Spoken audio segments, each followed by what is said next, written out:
First impressions, it may not be much of a looker, but it's got some power to back up that 200 label, and it was fun getting it over here to the marina.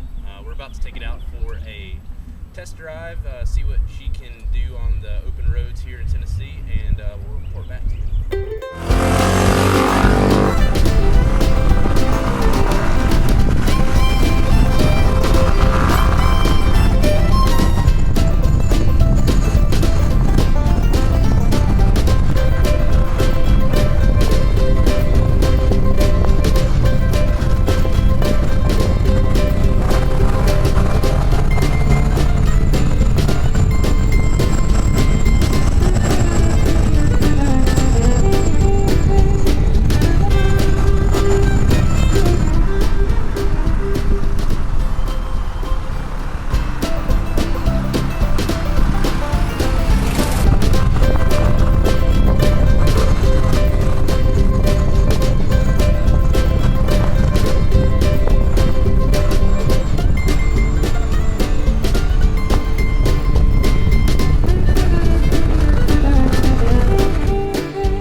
Big advantage of the HD200 is its cooling system. It is a liquid-cooled scooter, which means you can ride around on hot summer days and not have to worry about the temperature of your engine so much when compared to an air-cooled model.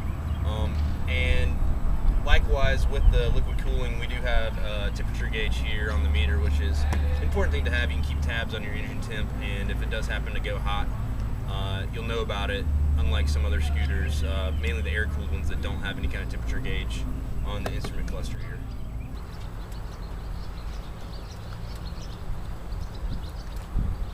This scooter has got basic features you find on most Taiwanese models, under seat storage, which I haven't tested it out yet, but it doesn't look like a whole lot of storage when you take into mind how large this scooter is.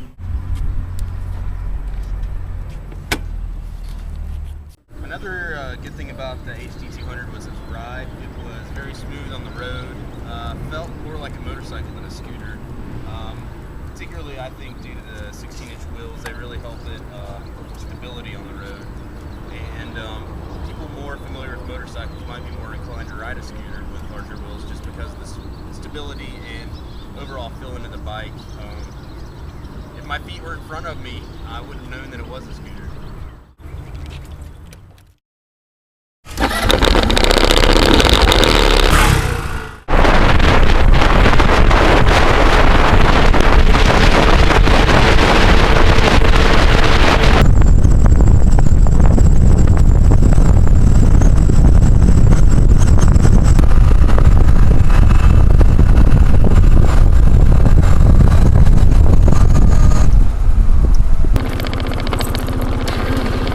So we've been riding out on the SYM HD200 for a little while now to get a good impression of the bike, and it's really fun.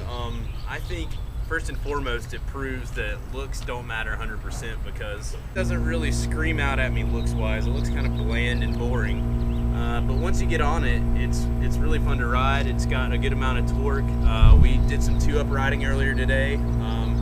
It seemed basically like it was one person on the bike. The acceleration was still good. Top speed seemed about the same. Overall, the SYM HD200 seems like great value for a bike. You get a lot of power, good build quality. The only downside I would say to this bike at all is the looks. And you know, by not having cutting edge looks, you're going to have a little bit better price point, which this definitely hits.